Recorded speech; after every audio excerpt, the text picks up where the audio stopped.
Friends, welcome to my channel exam Taiyari. हम लोग science pedagogy में 4th टॉपिक पढ़ रहे थे। उसमें मैंने ऑलरेडी एक पार्ट बना दिया है। 2 पार्ट बना दिए हैं। मैं दोनों के ही डिस्क्रिप्शन बॉक्स में लिंक दे दूँगी, आपको आई बटन में भी दे दूँगी, तो वहाँ से आप चेकआउट कर लीजिएगा। ये उसका 3rd पार्ट है।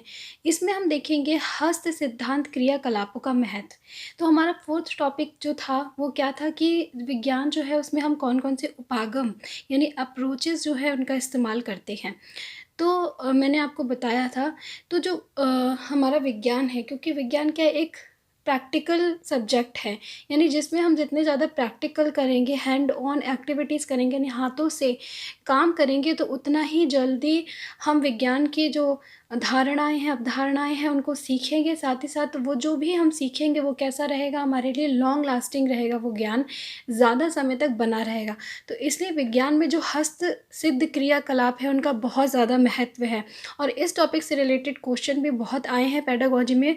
तो जब आप मैं क्वेश्चन डिस्कस करूँगी तो आप खुद से समझ जाएंगे। और देखिए, बीच बीच में मैं क्वेश्चंस की भी वीडियो डालूँगी ताकि आपके साथ साथ प्रैक्टिस हो। तो आप प्लीज़ उसको ज़रूर करिए। नहीं तो फिर इतना पढ़ाने के बाद भी अगर आप प्रैक्टिस नहीं करेंगे तो आपको समझ में नहीं आएगा कि क्वेश्चन को कैसे करना है। ठीक है? तो देखिए, क्या है importance of hand on activity. प्रत्येक अनुभव बच्चे पर अपना प्रभाव डालता है और इस प्रकार से अधिगम होता है जो बच्चे के व्यवहार में परिवर्तन लाता है। तो जैसे अगर आपने नॉर्मल साइकोलॉजी भी पढ़ी है, चाइल्ड डेवलपमेंट एंड पेडागोजी, तो उसमें भी आपने देखा है कि एक बच्चा जो है वो करके जो है चीज़ों को सीखता है, और वो उस तरीके से जो है वो सबसे ज़्यादा सीखना उसके लिए प्रभावी होता है। तो हर एक बच्चा जो है वो क्या है, उसके लिए कोई भी अनुभव यानी एक्सपीरियंस है जो उसने करके सीखा है या उसको फेस किया है, वो उस पे क्या है अधिगम उसको कराता है, यानी वो चीज़ों को सीखता है इसके द्वारा और फिर उसके व्यवहार में परिवर्तन आता है। तो अगर हमें भी एक नॉर्मल बच्चा, उसको विज्ञान पढ़ाना है, विज्ञान के द्वारा उसको क्या साक्षर बनाना है, वैज्ञानिक सोच, वैज्ञानिक दृष्टिकोण को डेवलप करना है, तो बहुत ज़रूरी है कि हम उसको जो भी ज्ञान दे रहे हैं उसमें क्रियाकलापों को भी क्या है शामिल करें। सभी अनुभवों के अभाव में अधिगम नहीं होता है। जब तक हम उसको एक्सपीरियंस नहीं कराएंगे उस चीज़ को, तो वो उस चीज़ को क्या है सीख ही नहीं पाएगा। सभी अनुभव अधिगम अनुभव है, यानी जितने भी अनुभव होते हैं वो क्या है, हमें कुछ ना कुछ ज़रूर सिखाते हैं। कहते नहीं है लोग कि एक्सपीरियंस ने हमें बहुत कुछ सिखा दिया। तो कैसा भी आपका अनुभव हो, लेकिन आप उससे हमेशा कुछ ना कुछ सीखेंगे।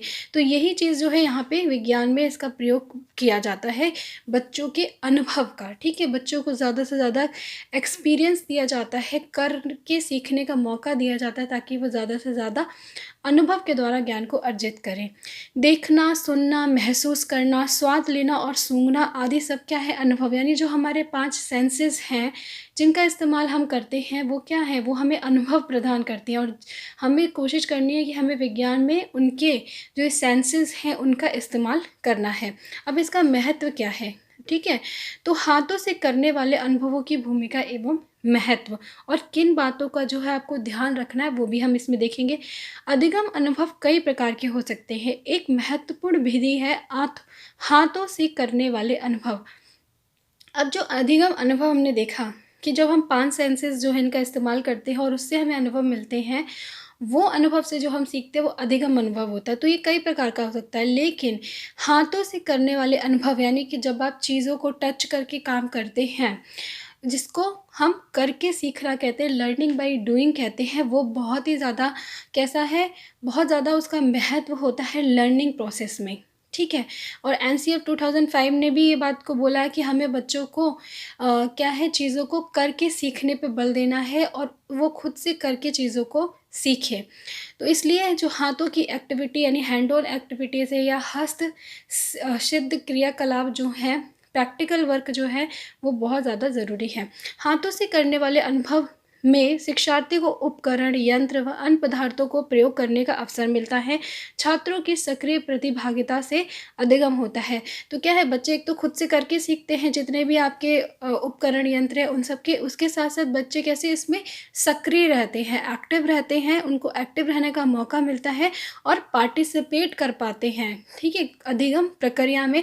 अब एक क्लास में अगर आप लेक्चर दे दोगे तो आपको नहीं पता कि आपके उस लेक्चर को कितने बच्चे ध्यान से सुन रहे हैं और कितने बच्चे ध्यान से नहीं सुन रहे, यानी कितने बच्चे उस चीज़ में भागीदार हैं और कितने बच्चे नहीं पता लगा सकते। लेकिन अगर आप कोई प्रैक्टिकल वर्क करा रहे हो तो आप ध्यान से सारे बच्चों को देख पा रहे हो कि कौन जो है इस प्रक्रिया को कर रहा है और कौन नहीं कर रहा है, ठीक है। तो ये क्या है, सक्रिय भी करता है, बच्चे को प्रतिभागिता भी देता है। हस्त सिद्ध क्रियाकलापों से स्थायी ज्ञान की प्राप्ति होती है। दूसरी बात है, जो भी ज्ञान बच्चा ग्रहण करेगा उसे वो ज्ञान उसका स्थायी रहेगा, अगर प्रैक्टिकल आपने बहुत अच्छे से कराया है, प्रॉपर जो उनके नियम हैं उनको ध्यान में रख कर कराया है। तो शिक्षक को सोच समझकर संभव क्रियाकलापों प्रयोगों की युक्ति बनानी चाहिए जो छात्रों को समझ में आए। अब एज अ टीचर आपका फ़र्ज बनता है कि जब आप हस्त क्रियाकलाप करा रहे हैं, यानी कि अगर आप प्रैक्टिकल वर्क करा रहे हैं, तो आप एक तो बच्चों की एज के हिसाब से चीज़ों को करें, उनकी समझ के हिसाब से चीज़ों को चुनें, प्रयोगों को चुनें, क्रियाकलापों को चुनें, और जो भी युक्ति आप चुन रहे हैं उसको बच्चे को केंद्र मानकर ध्यान में रख कर ही चुनें।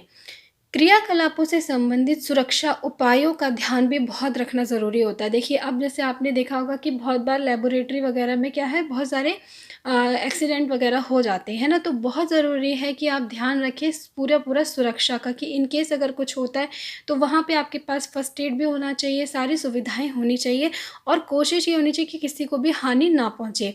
हाथों से कर अनुभव करने वाले क्रियाकलापों में बहुसंवेदी उपागम का प्रयोग करना चाहिए। यानी कि अगर आप हाथों से अनुभव कराने वाला कोई क्रियाकलाप करा रहे हैं, तो आपका ध्यान बस ये नहीं सीमित होना चाहिए कि वो बस उसको क्या है, हाथों से करके सीख रहे हैं, बल्कि आप की कोशिश होनी चाहिए कि वो उसकी जो 5 सेंसेस है उन सभी का इस्तेमाल करें। यानी कि मल्टी सेंसरी अप्रोच होनी चाहिए आपकी, ज़्यादा से ज़्यादा सेंसेस का वो इस्तेमाल करें। देखना, करना, सुनना सभी जो है वो होना चाहिए, तो वो ज़्यादा ज्ञान जो है वो ज़्यादा इफ़ेक्टिव होगा। नेक्स्ट है ज्ञानेंद्रियों का प्रयोग, यूजेस ऑफ सेंसेस। अब यूजेस ऑफ सेंसेस कराना क्योंकि आपको बच्चों को, तो वो आप कैसे कराओगे?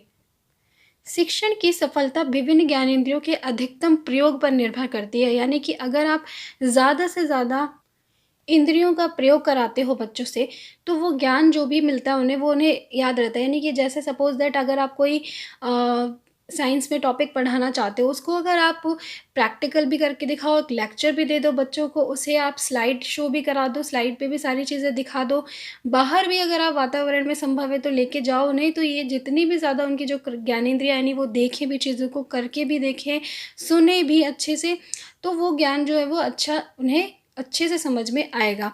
5 संवेदनाएँ होती हैं, 5 सेंसेस होते हैं, देखना, सुनना, स्पर्श करना, सूंघना और स्वाद लेना। में पहले 3 अधिगम के लिए सबसे महत्वपूर्ण है, यानी देखना, सुनना और स्पर्श करना जो है, ये तीनों अधिगम यानी लर्निंग प्रोसेस जो होती है उसमें बहुत ज़्यादा इंपॉर्टेंट है। तो अगर क्वेश्चन आता है कि कौन सी 3 संवेदनाएँ जो हैं वो, या कौन सी संवेदनाएँ इनमें से जो है वो लर्निंग प्रोसेस के लिए इंपॉर्टेंट है, तो आपको याद रखना है देखना, सुनना और स्पर्श करना। इनमें भी क्या है कि प्रभावी विज्ञान शिक्षण में श्रवण का बाकी संवेदनाओं की अपेक्षा कम स्थान है। अगर हम साइंस की बात करें तो वहाँ पे जैसे मैंने क्या बताया कि देखना, सुनना और स्पर्श करना जो है, ये 3 इंपॉर्टेंट है लर्निंग प्रोसेस में। लेकिन इसमें साइंस में जो सुनना है वो सबसे कम महत्वपूर्ण है, क्योंकि हम सिर्फ लेक्चर देके साइंस को कभी भी नहीं समझा सकते। जब तक बच्चा उसे देखे नहीं और स्पर्श करके यानी प्रैक्टिकल वर्क ना करे, तब तक वो उसे अच्छे से सीख नहीं सकता है।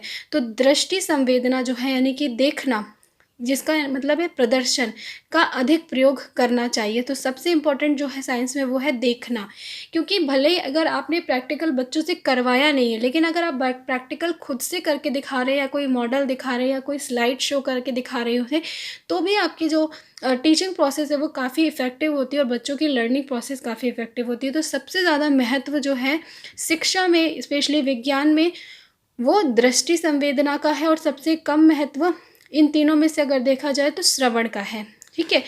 अच्छा तथा प्रभावी विज्ञान अधिगम इन तीनों मुख्य संवेदनाओं के सही अनुपात में प्रयोग पर निर्भर करता है। अब 3 तो आपके पास है, अब आपको ये भी पता होना चाहिए इन तीनों को हमें किस रेशियो में इस्तेमाल करना है। ये नहीं कि आप सिर्फ व्याख्यान ही दिए जा रहे हैं और कभी कभार आप प्रैक्टिकल वर्क करा रहे हैं या स्लाइड शो करा रहे हैं, नहीं, आपको तीनों को एक सही अनुपात में अपने टॉपिक के हिसाब से, आपकी क्लास के समझ के हिसाब से इस्तेमाल करना है।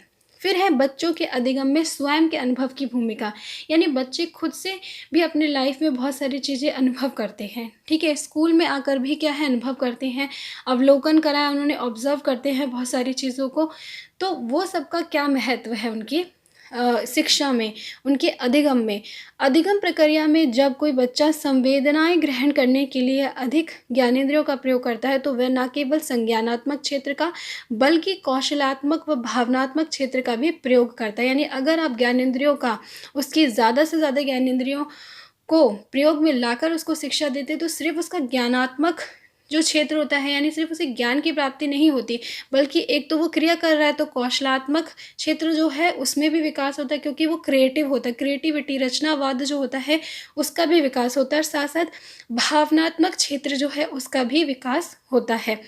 अब अनुभव क्या है? तो अनुभव जो होते हैं वो 2 प्रकार के होते हैं। अनुभव को 2 कैटेगरीज़ में डिवाइड किया गया है, क्लासिफ़ाई किया गया है। एक होता है प्रत्यक्ष अनुभव, डायरेक्ट एक्सपीरियंस, एक होता है अप्रत्यक्ष अनुभव, इनडायरेक्ट एक्सपीरियंस।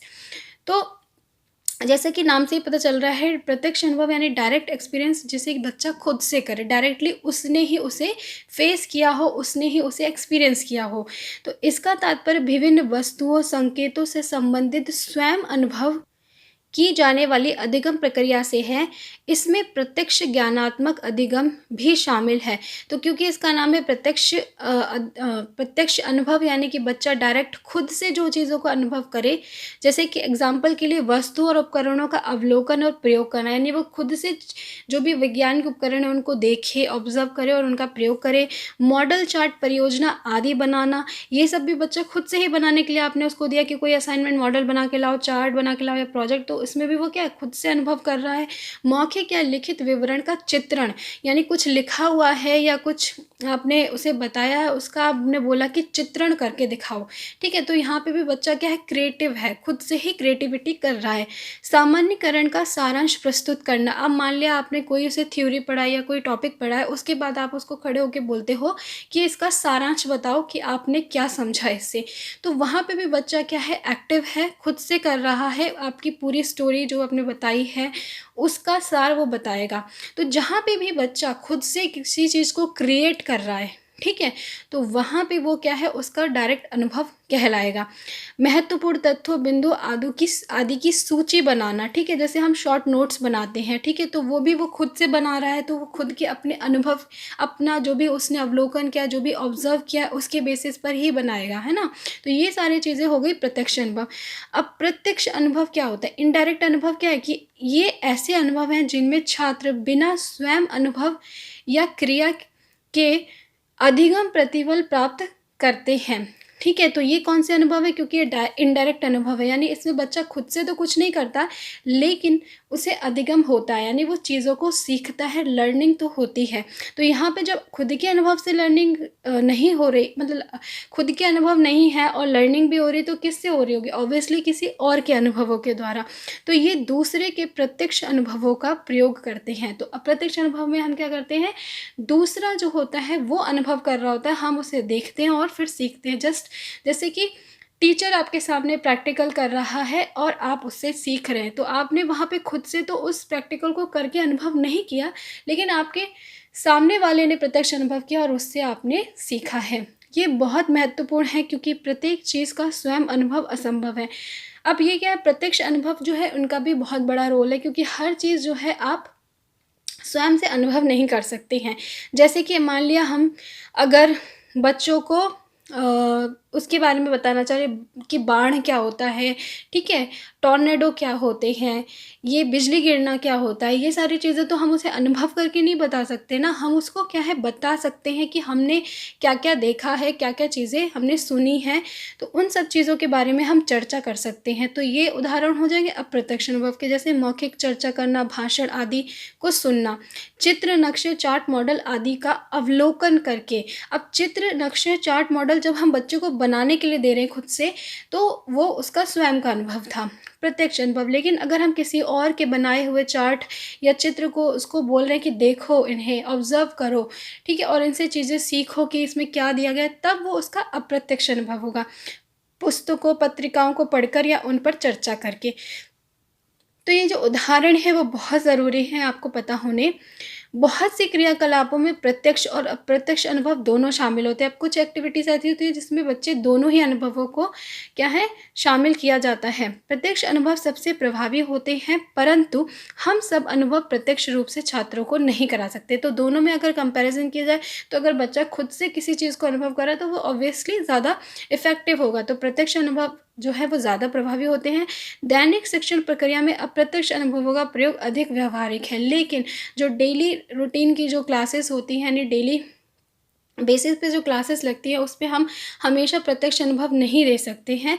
तो वहाँ पे अप्रत्यक्ष अनुभवों का प्रयोग ज़्यादा होता है, क्योंकि हम डेली प्रैक्टिकल तो नहीं करा सकते, लेकिन डेली हम बुक पढ़वा सकते हैं, हम उन्हें मौखिक चर्चा करवा सकते हैं, व्याख्या कर सकते हैं। तो ये सारे तो क्या है हमारे अप्रत्यक्ष अनुभव, तो इनका प्रयोग ज़्यादा किया जाता है। फिर नेक्स्ट है हस्त सिद्ध क्रियाकलापों से संबंधित अनुभवों को चुनने के मापदंड। अब आप जब किसी अनुभव को चुन रहे हैं, बच्चों से क्रियाकलाप कराना चाह रहे हैं, उनको क्या है लर्निंग बाय डूइंग कराना चाह रहे हैं, ठीक है, एक रियल एक्सपीरियंस देना चाह रहे हैं, तो आप किन चीज़ों को ध्यान रखेंगे। तो उसका कुछ क्राइटेरिया है, 5 पॉइंट है जिनको आपको ध्यान में रखना है। ये सीधे शिक्षण उद्देश्य से संबंधित होने चाहिए, यानी जो भी आप उनको अनुभव देने जा रहे हैं, वो जो भी टॉपिक आप सिखाना चाह रहे हैं, जो भी आपका उद्देश्य है उसको पूरा करने वाले होने चाहिए, डायरेक्ट उनसे जुड़े होने चाहिए। ये जीवन की परिस्थितियों से संबंधित होने चाहिए। अब बहुत अच्छा होगा अगर आप उनकी जो दैनिक जीवन है उनका, उनकी जो रियल लाइफ है उससे कनेक्ट करके अगर आप उनको अनुभव दें तो वो बहुत अच्छी बात होती है। नेक्स्ट है ये शिक्षार्थी के मानसिक स्तर के लिए उपयुक्त होनी चाहिए। उनका जो मानसिक स्तर है, जिस स्तर पर वो है, उनकी जो समझ है उसके हिसाब से होनी चाहिए। ये विषय वस्तु में उत्तम व विभिन्न प्रकार के होने चाहिए। और 5वां है अनुभव का चुनाव करते समय आवश्यक सामग्री व समय की उपलब्धि का ध्यान में रखना चाहिए। अब ऐसा प्रैक्टिकल आप ना चुन लें जिसमें बहुत ज़्यादा टाइम लग जाए, बहुत ज़्यादा सामग्री आपको चाहिए हो, तो आप उसे करा ही नहीं पाएंगे। तो इन सब चीज़ों का ध्यान रखना भी बहुत ज़रूरी होता है। हस्तपरक अनुभव प्रदान करने के लिए विभिन्न शिक्षण के तरीकों का प्रयोग करना होगा। अब आप कुछ तरीके हैं जिनका प्रयोग आप कर सकते हो अगर आप बच्चों को करके कुछ चीज़ का अनुभव देना चाह रहे हो या करके सिखाना चाह रहे हो, लर्निंग बाय डूइंग कराना चाह रहे हो, ठीक है। सबसे पहले सबसे इजी जो सबसे ज़्यादा यूज़ किया जाता है एक्सपेरिमेंट, ठीक है, प्रयोग। ये उपकरणों का प्रयोग करने, अवलोकन करने व समझने से संबंधित उद्देश्यों की प्राप्ति के लिए अधिगम अनुभव प्रदान करते हैं। दूसरा है दृश्य श्रवण सामग्री, ऑडियो विजुअल एड्स, जैसे radio, film, projector, computer, mass media, internet आधारित शिक्षण अधिगम। तो ये सब भी क्या है, हमें बच्चों को एक अनुभव प्रदान करेंगे, ठीक है, हस्तपरक अनुभव प्रदान करेंगे। दूसरा है क्रियाकलाप आधारित शिक्षण, एक्टिविटी बेस्ड टीचिंग, जैसे कि आप रोल प्ले करवा सकते हो, उनसे कोई प्रतियोगिता, कोई ड्रामा करवा सकते हो, उससे भी बच्चों को क्या है अनुभव प्राप्त होंगे जिनको उन्होंने स्वयं किया है। उसके बाद आता है प्रायोगिक कार्य में विज्ञान शिक्षक को निम्न बातों का ध्यान रखना चाहिए। अब कुछ सावधानियां भी बरतनी चाहिए इस समय, तो वो कौन सी हैं। पहला है कक्षा का वातावरण, यानी कक्षा का वातावरण जो है वो आपका बहुत अच्छा होना चाहिए, प्रॉपर लाइटिंग होनी चाहिए, सिटिंग अरेंजमेंट सही होना चाहिए, तभी आप वहाँ पे क्या बच्चों से क्रियाकलाप करा पाएंगे और आप जो भी ज्ञान कराना चाह रहे हैं वो सभी बच्चे को प्रॉपर ढंग से मिल पाएगा। दूसरा है कक्षा के स्थान को बढ़ाएं। अगर आपको लगता है कक्षा में स्थान छोटा है तो आप कोशिश करें कि कैसे आप उसकी सीटिंग अरेंजमेंट करें कि आपकी क्लास जो है वो बड़ी हो, नहीं तो आप सिफारिश भी कर सकते हैं।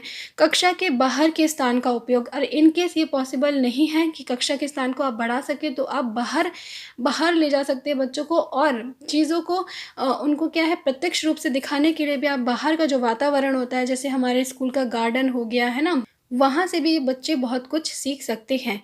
नेक्स्ट है शिक्षार्थियों का कार्य सृजनात्मकता से प्रदर्शित करें, यानी कि अगर आपने क्लास में बच्चे से कोई प्रोजेक्ट बनवाया है तो ऐसे ही नहीं कि उससे प्रोजेक्ट लिया और एक कोने में उसे साइड में रख दिया, नहीं, आप उसको सृजनात्मकता के लिए प्रदर्शित करें। सबसे पहले तो सारी क्लास को दिखाएं कि इस बच्चे ने कितना अच्छा बनाया, फिर आप दीवारों पे लगाएं, ठीक है, जो आपकी लैब है वहाँ पर सजाएं, तो बच्चा क्या इससे मोटिवेट होंगे और दूसरे बच्चे भी मोटिवेट होंगे।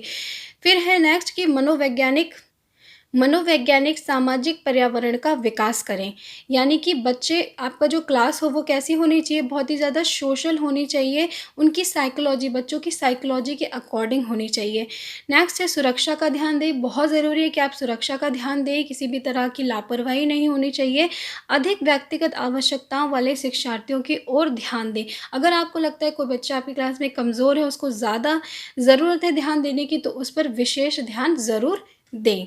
तो ये थे हमारे कि हैंड ऑन एक्टिविटीज़ कराते समय किन चीज़ों का ध्यान देना चाहिए, उनकी क्या इम्पोर्टेंस है, अनुभव जो है, अवलोकन जो है, बच्चा जब किसी चीज़ को करता है, अपनी ज्ञानेंद्रिय का प्रयोग करता है, तो वो शिक्षण क्षेत्र में उसका क्या महत्व है। आई होप अच्छे से आपको समझ में आया होगा टॉपिक। तो वीडियो को लाइक कीजिएगा। नेक्स्ट वीडियो में हम देखेंगे एकीकृत उपागम, इंटीग्रल अप्रोच। मिलती हूँ आपसे नेक्स्ट वीडियो में, तब तक के लिए बाय बाय।